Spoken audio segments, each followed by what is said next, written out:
ईशा की आंखों से आंसू रुकने का नाम नहीं ले रहे थे। उसके हाथ में एक लाल चुनरी थी जिससे वह कांपते हुए सूरज को सौंपती है। सूरज जैसे ही चुनरी खोलता है, उसमें छिपी एक चिट्ठी बाहर गिरती है। चिट्ठी कावेरी जी की थी। उसमें लिखा था कि आकाश सिर्फ एक मोहरा था, असली खतरा अभी बाकी है। गुलाब सिंह अपनी हार कभी स्वीकार नहीं करेगा और अब वह ऐसा खिलाड़ी मैदान में उतारेगा जो सूरज और ईशा की जिंदगी को फिर से तबाह करने की कोशिश करेगा। ये पढ़कर सूरज कुछ पल के लिए शांत हो जाता है। फिर वह चुनरी अपने कंधों पर रखता है और ईशा को गले लगाकर कहता है, अब हमें कोई अलग नहीं कर सकता।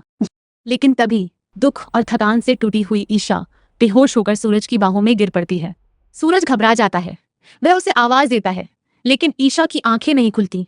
बिना एक पल गंवाए वह उसे अपनी बाहों में उठा लेता है और बंटी को तुरंत गाड़ी लाने के लिए कहता है। उसी समय जमीन पर पड़ा आकाश मौका देखकर उठता है। गुस्से में वह अपनी बैग से सूरज पर हमला कर देता है। एक के बाद एक वार करता है, लेकिन सूरज ईशा को नीचे नहीं रखता। वह सिर्फ इतना कहता है, जिस लड़की ने मेरी खुशी के लिए अपनी पूरी जिंदगी दांव पर लगा दी, उसके सामने ये दर्द कुछ भी नहीं है। कुछ ही देर में बंटी पुलिस के साथ वहां पहुंच जाता है। पुलिस आकाश को गिरफ्तार कर लेती है और उसकी सारी चालें खत्म हो जाती हैं। घर पहुंचने के बाद पूरा परिवार ईशा की देखभाल में लग जाता है। जब उसे होश आता है तो उसके आसपास अपने लोग बैठे होते हैं। ताई माँ प्यार से उसके सिर पर हाथ फेरते हुए कहती हैं, कावेरी जी को हम वापस नहीं ला सकते, लेकिन तुम्हारी और सूरज की शादी को यादगार जरूर बनाएंगे। घर में खुशियों का माहौल लौट आता है, लेकिन कावेरी जी की आखिरी चेतावनी अभी भी सबके मन में गूंज रही है। आखिर वह कौन है जो आकाश से भी ज्यादा खतरनाक है? क्या गुलाब सिंह का अगला दाव सूरज और ईशा की खुशियों को फिर से खतरे में डाल देगा? अगर आप भी सूरज और ईशा के मिलन से खुश हैं तो वीडियो को लाइक करें, एक घंटा कमेंट में जय श्री राम जरूर लिखें और बताइए कि आपके हिसाब से गुलाब सिंह का अगला खतरनाक साथी कौन हो सकता है। चैनल को सब्सक्राइब करना ना भूलें, क्योंकि कहानी में अभी सबसे बड़ा तूफान आना बाकी है। रात का अंधेरा धीरे धीरे फैल रहा था। हवाओं में एक अजीब बेचैनी थी। आकाश जमीन पर पड़ा हुआ था और उसके चेहरे पर हार साफ दिखाई दे रही थी। लेकिन उसी समय सबकी नजरें ईशा पर टिक गई। ईशा कांपते कदमों से सूरज की ओर बढ़ रही थी। उसकी आंखें रो रो कर लाल हो चुकी थी। हाथों में एक लाल चुनरी थी जिसे वह अपने सीने से लगाए हुए थी। सूरज का पूरा ध्यान अभी तक आकाश पर था। वह उसके हर अपराध का हिसाब लेना चाहता था, लेकिन जैसे ही उसने ईशा को उस हालत में देखा, उसका गुस्सा पल भर में गायब हो गया। ईशा जी, क्या हुआ? सूरज ने घबराते हुए पूछा। ईशा ने बिना कुछ कहे वह चुनरी सूरज के हाथों में रख दी। माँ ने कहा था इसे आपको दे दूं। सूरज ने धीरे से चुनरी खोली। अंदर एक पुरानी चिट्ठी छिपी हुई थी। चिट्ठी पर लाल रंग से कुछ लिखा था। पहले तो सूरज को लगा कि यह साधारण स्याही होगी, लेकिन ध्यान से देखने पर उसे महसूस हुआ कि यह किसी दर्द से लिखा गया संदेश था। उसने पढ़ना शुरू किया। सूरज, अगर यह चिट्ठी तुम्हारे हाथ में पहुंची है तो समझ लो कि मेरी लड़ाई खत्म हो चुकी है, लेकिन तुम्हारी असली लड़ाई अब शुरू होने वाली है। सूरज की सांसें रुक गईं। चिट्ठी में आगे लिखा था, आकाश सिर्फ एक मोहरा है, असली खिलाड़ी अभी बाकी है। गुलाब सिंह अपनी हार कभी स्वीकार नहीं करेगा। वह ऐसा वार करेगा जिसकी कल्पना भी तुम नहीं कर सकते। सूरज का चेहरा गंभीर हो गया। उसे पहली बार एहसास हुआ कि यह जीत शायद सिर्फ शुरुआत है। उधर ईशा अपनी माँ की याद में टूट चुकी थी। वह सूरज को देखकर मुस्कुराने की कोशिश करती है, लेकिन अगले ही पल उसकी आंखों के सामने अंधेरा छा जाता है। वह बेहोश होकर गिरने लगती है।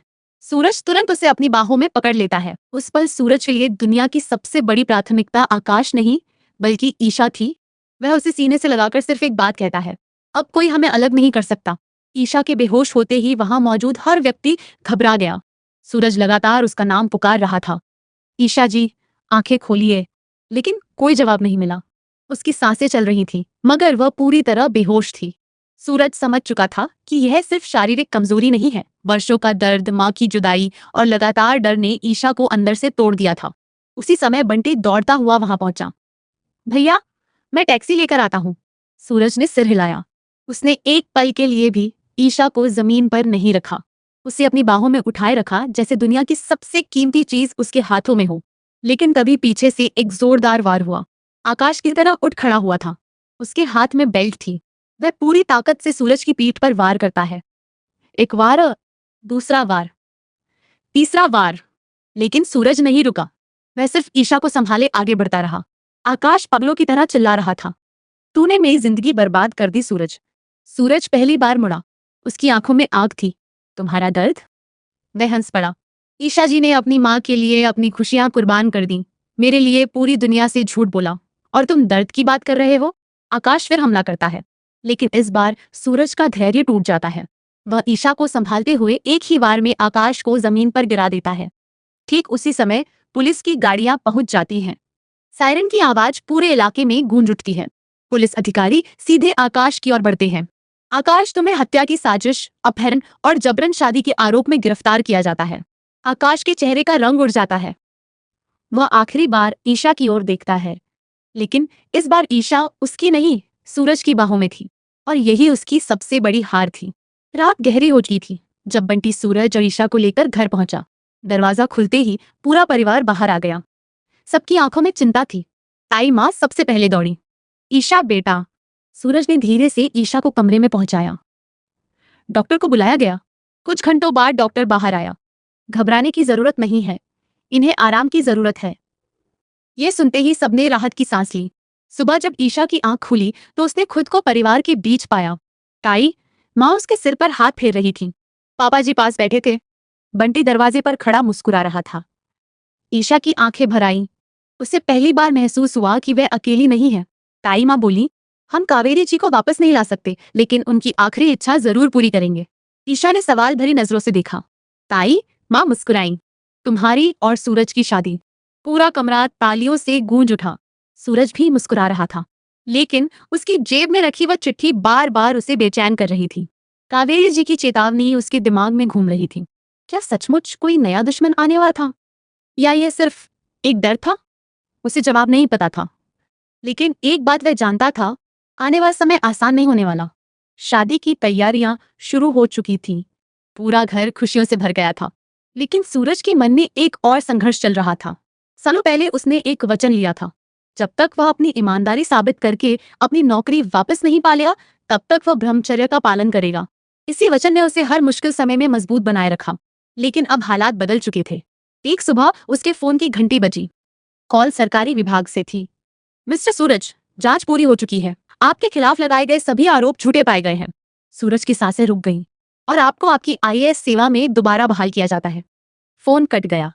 कुछ सेकंड तक वह वहीं खड़ा रहा। फिर उसकी आंखों में खुशी के आंसू आ गए। सालों की लड़ाई खत्म हो चुकी थी। वह घर पहुंचा। पूरे परिवार ने उसे घेर लिया। ईशा सबसे पीछे खड़ी थी। सूरज उसकी ओर बढ़ा। अब मेरा वचन पूरा हो गया है। ईशा मुस्कुराई। उन दोनों के बीच वर्षों की दूरी खत्म हो चुकी थी। अब कोई मजबूरी नहीं थी, कोई डर नहीं था, सिर्फ प्यार था। और उसी दिन दोनों ने अपनी नई जिंदगी शुरू करने का फैसला कर लिया। क्या किसी अधूरे मंडप में दोबारा खुशियां लौट सकती हैं? जिस मंडप में कभी जबरदस्ती की शादी होने वाली थी, वही मंडप अब प्यार का गवाह बनने जा रहा था। पूरा घर सज चुका था। रिश्तेदार लौट आए थे। ढोल नगाड़ों की आवाज हर तरफ गूंज रही थी। ईशा दुल्हन बनी बैठी थी, लेकिन इस बार उसकी आंखों में डर नहीं, खुशी थी। उधर सूरज शेरवानी में तैयार खड़ा था। बंटी लगातार मजाक कर रहा था। ताई माँ हर व्यवस्था खुद देख रही थी। जब सूरज मंडप में पहुंचा तो सबकी नजरें उसी पर टिक गईं। पंडित जी ने मंत्र पढ़ने शुरू किए। फेरे शुरू हुए। हर फेरे के साथ दोनों एक दूसरे से नए वादे कर रहे थे। 7वें फेरे के बाद वह पल आया जिसका सबको इंतजार था। सूरज ने सिंदूर उठाया। ईशा ने आंखें बंद कर ली, और अगले ही पल उसकी मांग सिंदूर से भर गई। पूरा घर तालियों से गूंज उठा। कावेरी जी भले वहां नहीं थी, लेकिन ऐसा लग रहा था जैसे उनकी आशीर्वाद भरी मुस्कान हर तरफ मौजूद हो। लेकिन उसी रात, जब सब सो चुके थे, सूरज ने फिर वह चिट्ठी निकाली। उसकी नजर एक लाइन पर जाकर रुक गई। गुलाब सिंह कभी अकेला खेल नहीं खेलता।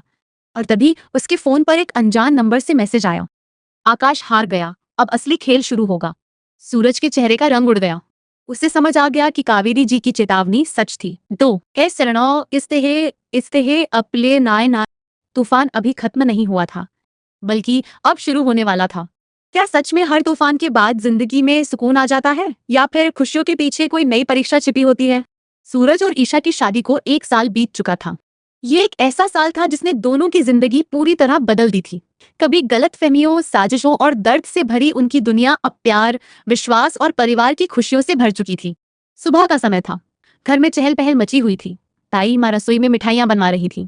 बंटी पूरे घर को गुब्बारों और फूलों से सजा रहा था। पापा जी बार बार मेहमानों की सूची देख रहे थे। आज घर में एक खास जश्न था। सूरज और ईशा के बेटे आरव का पहला जन्मदिन। आरव के आने के बाद जैसे पूरे घर की किस्मत बदल गई थी।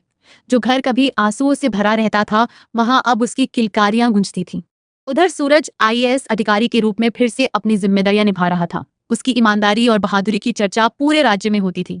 लेकिन सबसे बड़ी बात यह थी कि अब वह सिर्फ एक अधिकारी नहीं था, वह एक पति और पिता भी था।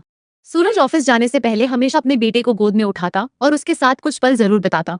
पापा जल्दी आना, ईशा मजाक में आरव की तरफ से कहती और सूरज हंस पड़ता। अरे भाई, साहब का आदेश है तो आना ही पड़ेगा। पूरा घर हंसी से गूंज उठता। शाम को जन्मदिन की पार्टी शुरू हुई। रिश्तेदार, दोस्त और पड़ोसी सभी पहुंचे। ईशा ने गुलाबी रंग की साड़ी पहन रखी थी और सूरज नीले रंग के कुर्ते में बेहद खुश नजर आ रहा था। केक काटने का समय आया। सभी लोग हैप्पी बर्थडे गाने लगे। आरव अपने छोटे छोटे हाथों से केक को पकड़ने की कोशिश कर रहा था। तभी ताई माँ भावुक हो गई। उन्होंने कहा, एक समय था जब हमें लगता था कि ये घर कभी खुश नहीं हो पाएगा, लेकिन आज देखो, भगवान ने हमारी झोली खुशियों से भर दी है। सूरज और ईशा ने एक दूसरे की तरफ देखा। दोनों की आंखों में वही सवाल था, क्या सच में अब सब कुछ ठीक हो गया है, या फिर किस्मत अभी कोई नया खेल खेलने वाली है। रात गहराने लगी। मेहमान लौटने लगे, लेकिन ठीक उसी समय घर के बाहर एक काली कार आकर रुकी। कार में बैठा एक आदमी दूर से घर को देख रहा था। उसकी आंखों में एक अजीब सी चमक थी। उसने अपनी जेब से एक पुरानी तस्वीर निकाली। तस्वीर में सूरज था। उस आदमी ने तस्वीर को देखते हुए धीमे से कहा, 1 साल हो गया सूरज, अब समय आ गया है कि तुम सच जानो। इसके बाद कार अंधेरे में गायब हो गई। किसी को अंदाजा भी नहीं था कि खुशियों से भरे इस घर की तरफ एक नया तूफान बढ़ चुका है। क्या होगा अगर कोई अजनबी अचानक आपकी जिंदगी में आकर कहे कि आपकी पूरी जिंदगी एक झूठ पर खड़ी है। अगली सुबह सूरज अपने ऑफिस जाने की तैयारी कर रहा था। ईशा ने उसके लिए चाय बनाई और आरव उसके जूते लेकर भाग रहा था। घर में हमेशा की तरह हंसी मजाक चल रहा था, लेकिन सूरज को पता नहीं था कि कुछ ही घंटों में उसकी जिंदगी का सबसे बड़ा रहस्य उसके सामने आने वाला है। ऑफिस पहुंचते ही उसके सहायक ने बताया, सर कोई आपसे मिलने आया है। सूरज ने पूछा, नाम क्या है? वह नाम बताने से मना कर रहा है। सूरज थोड़ा हैरान हुआ। उसने मिलने की अनुमति दे दी। कुछ ही सेकंड बाद एक लगभग 55 साल का आदमी कमरे में दाखिल हुआ। सफेद बाल, गंभीर चेहरा और आंखों में अजीब सी बेचैनी। वह कुर्सी पर बैठा, लेकिन कुछ पल तक कुछ बोला नहीं। आखिर सूरज ने पूछा, कहिए आप कौन हैं? उस आदमी ने अपनी जेब से एक पुराना लिफाफा निकाला। पहले ये देखिए। सूरज ने लिफाफा खोला। अंदर कुछ तस्वीरें थीं। तस्वीरें देखकर उसके चेहरे का रंग बदल गया। उन तस्वीरों में उसके पिता दिखाई दे रहे थे, लेकिन तस्वीरों में उनके साथ एक ऐसा आदमी भी था जिसे सूरज ने पहले कभी नहीं देखा था। ये कौन है? सूरज ने पूछा। रहस्यमयी आदमी ने गहरी सांस ली। यही वह आदमी है जिसने तुम्हारी जिंदगी बर्बाद करने की शुरुआत की थी। सूरज के हाथ कांप गए। क्या मतलब? वह आदमी बोला, जिस साजिश के लिए तुमने आकाश को जिम्मेदार माना, वह पूरी कहानी नहीं है। आकाश सिर्फ एक मोहरा था। यह सुनते ही सूरज को कावेरी जी की चिट्ठी याद आ गई। आकाश सिर्फ एक मोहरा है। उसे अचानक महसूस हुआ कि शायद वह आदमी सच कह रहा है। आप आखिर है कौन? कुछ पल की चुप्पी के बाद वह आदमी बोला, मेरा नाम विक्रम है और मैं उस इंसान का पूर्व साथी हूँ जिसने तुम्हारे परिवार को खत्म करने की कसम खाई थी। कमरे में सन्नाटा छा गया। विक्रम ने आगे बताया कि लगभग 20 साल पहले सूरज के पिता ने एक बड़े भ्रष्टाचार घोटाले का पर्दाफाश किया था। उस घोटाले में कई ताकतवर लोग शामिल थे। उनमें से एक व्यक्ति ने उस दिन कसम खाई थी कि वह एक दिन सूरज के पूरे परिवार को बर्बाद कर देगा। सूरज का दिल तेजी से धड़कने लगा। कौन था वह? विक्रम ने जवाब दिया, उसका नाम रुद्र प्रताप है। यह नाम सूरज ने पहले कभी नहीं सुना था, लेकिन विक्रम की आंखों में डर साफ दिखाई दे रहा था। तुम नहीं जानते सूरज, वह आदमी कितना खतरनाक है। उसने वर्षों तक इंतजार किया। उसने आकाश और गुलाब सिंह जैसे लोगों का इस्तेमाल किया, और अब जब वे हार चुके हैं, वह खुद मैदान में उतरने वाला है। सूरज कुछ पल तक चुप बैठा रहा। फिर उसने पूछा, आपको यह सब कैसे पता? विक्रम की आंखें भर आईं। क्योंकि कभी मैं भी उसके लिए काम करता था। सूरज स्तब्ध रह गया। विक्रम ने बताया कि उसे अपनी गलतियों का पछतावा है। वह अब सच सामने लाना चाहता है। लेकिन इससे पहले कि वह और कुछ बता पाता, उसके फोन पर एक कॉल आई। कॉल देखते ही उसका चेहरा सफेद पड़ गया। मुझे यहाँ नहीं आना चाहिए था। वह घबराकर खड़ा हो गया। अगर रुद्र को पता चल गया कि मैंने तुमसे मुलाकात की है तो वह मुझे जिंदा नहीं छोड़ेगा। सूरज ने उसे रोकने की कोशिश की, लेकिन विक्रम तेजी से बाहर निकल गया। सूरज भी उसके पीछे भागा, लेकिन जब तक वह बाहर पहुंचा, विक्रम गायब हो चुका था। सिर्फ पार्किंग में एक कागज पड़ा था। सूरज ने उसे उठाया। उस पर सिर्फ एक लाइन लिखी थी, अपने परिवार को बचाना है तो रुद्र प्रताप को ढूंढो, इससे पहले कि वह तुम्हें ढूंढ ले। सूरज की आंखें फैल गईं। उसे समझ आ गया था कि उसकी जिंदगी का सबसे खतरनाक अध्याय अब शुरू होने वाला है। जिस दुश्मन ने वर्षों तक परछाइयों में रहकर खेल खेला था, अब वह सामने आने वाला था। क्या होगा अगर आपको पता चले कि जिस दुश्मन को आप सबसे बड़ा खलनायक समझते थे वह खुद किसी और के इशारों पर नाच रहा था। विक्रम के गायब होने के बाद सूरज की रातों की नींद उड़ चुकी थी। वह बार बार उसी नाम के बारे में सोच रहा था, रुद्र प्रताप। आखिर कौन था यह आदमी, और अगर वह इतना ताकतवर था तो इतने सालों तक छिपकर क्यों बैठा रहा। उधर ईशा भी महसूस कर रही थी कि सूरज किसी गहरी चिंता में डूबा हुआ है, लेकिन सूरज अभी उसे पूरी बात बताना नहीं चाहता था। वह नहीं चाहता था कि वर्षों बाद मिली खुशियों पर फिर से डर का साया मंडराने लगे। अगले कुछ दिनों तक सूरज ने अपने पुराने केस की फाइलें खंगालनी शुरू कर दी। आकाश, गुलाब सिंह, बम ब्लास्ट, झूठे आरोप, हर कड़ी को जोड़ने की कोशिश की गई और तभी उसे एक ऐसी जानकारी मिली जिसने उसके होश उड़ा दिए। गुलाब सिंह के कई पुराने बैंक रिकॉर्ड एक फर्जी कंपनी से जुड़े हुए थे। उस कंपनी का मालिक कोई और नहीं बल्कि आरपी ग्रुप नाम का एक रहस्यमयी संगठन था, लेकिन उस संगठन का असली मालिक कहीं दर्ज नहीं था। सिर्फ एक नाम बार बार सामने आ रहा था, आरपी। सूरज समझ गया, रुद्र प्रताप। उसी रात शहर के बाहर एक पुराने फार्म हाउस में कुछ लोग इकट्ठा हुए। कमरे में अंधेरा था, सिर्फ एक कुर्सी पर बैठा व्यक्ति दिखाई दे रहा था। उसका चेहरा अब भी परछाइयों में छिपा था।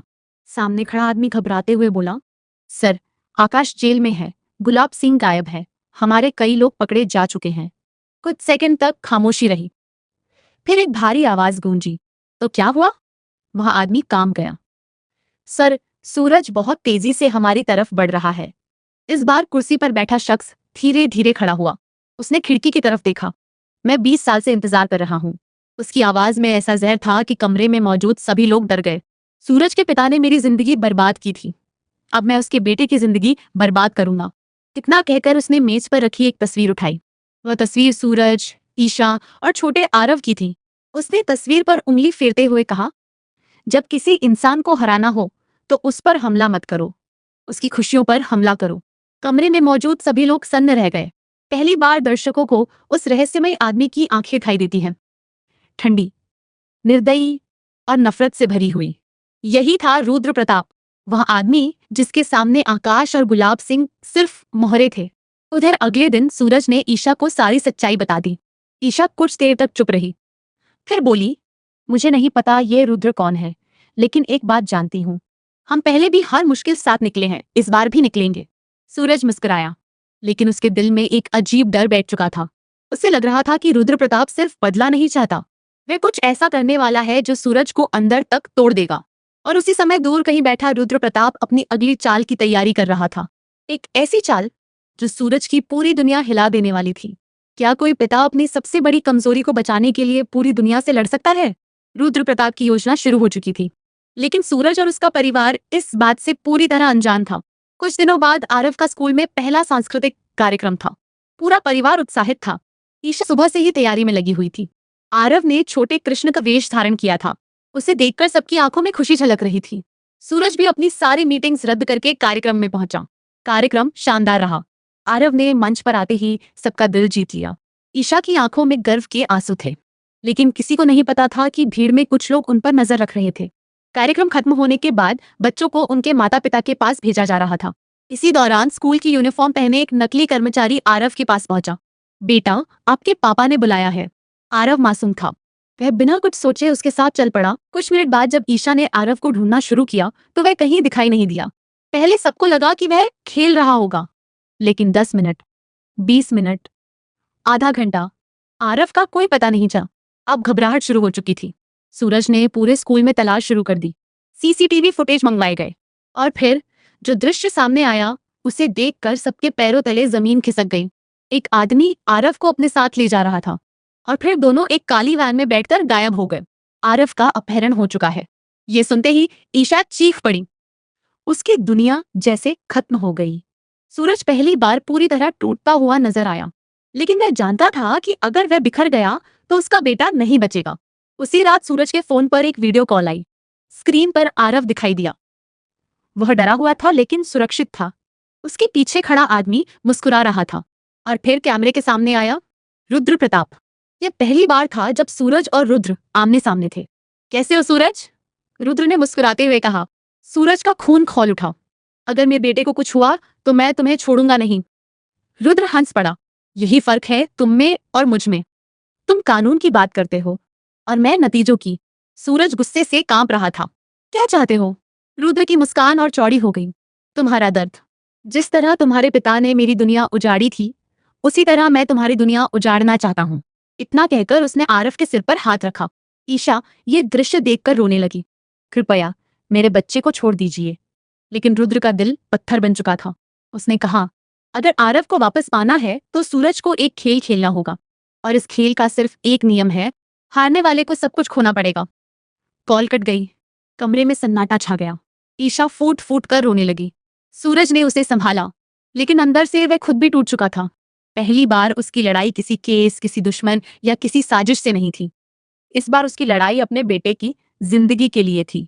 और वह जानता था, रुद्र प्रताप कोई साधारण दुश्मन नहीं है। वह हर चाल पहले से सोचकर चलता है। उधर एक अज्ञात जगह पर आरव को बंद करके रखा गया था। रुद्र प्रताप खिड़की के पास खड़ा था। उसका एक आदमी बोला, सर, क्या आपको लगता है सूरज आपकी शर्त मानेगा? रुद्र ने बिना पीछे देखे जवाब दिया, एक पिता अपने बच्चे के लिए कुछ भी कर सकता है। फिर उसने मुस्कुराकर कहा, और अब सूरज वही करेगा जो मैं चाहता हूँ। कैमरा धीरे धीरे रुद्र के चेहरे पर जूम होता है।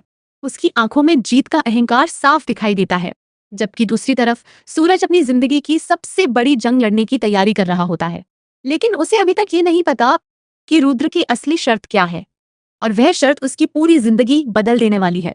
क्या होगा अगर एक पिता को अपने बच्चे की जान बचाने के लिए अपनी पहचान, अपना सम्मान और अपना पूरा भविष्य दांव पर लगाना पड़ जाए? रात के 2 बजे थे। सूरज के घर में किसी की आंखों में नींद नहीं थी। ईशा लगातार रो रही थी। ताई माँ भगवान के सामने दीपक जलाकर बैठी थी। बंटी और पुलिस की स्पेशल टीम शहर के हर कोने में आरव को ढूंढने की कोशिश कर रही थी। लेकिन रुद्र प्रताप ने ऐसा जाल बिछाया था कि कोई भी उसके ठिकाने तक नहीं पहुंच पा रहा था। सूरज अपने कमरे में बैठा बार बार वही वीडियो देख रहा था, जिसमें आरव डरा हुआ दिखाई दे रहा था। हर बार उसका दिल टूट रहा था। उसी समय उसका फोन फिर बजा। स्क्रीन पर कोई नंबर नहीं था, सिर्फ एक शब्द लिखा था, रुद्र। सूरज ने तुरंत कॉल उठाई। मेरे बेटे को क्या किया है तुमने? दूसरी तरफ से हल्की हंसी सुनाई दी। इतनी जल्दी गुस्सा मत करो सूरज, तुम्हारा बेटा अभी सुरक्षित है। सीधे मुद्दे पर आओ। रुद्र कुछ पल चुप रहा, फिर बोला, तुम अपने बेटे को वापस चाहते हो? हाँ। तो फिर तुम्हें मेरी एक शर्त माननी होगी।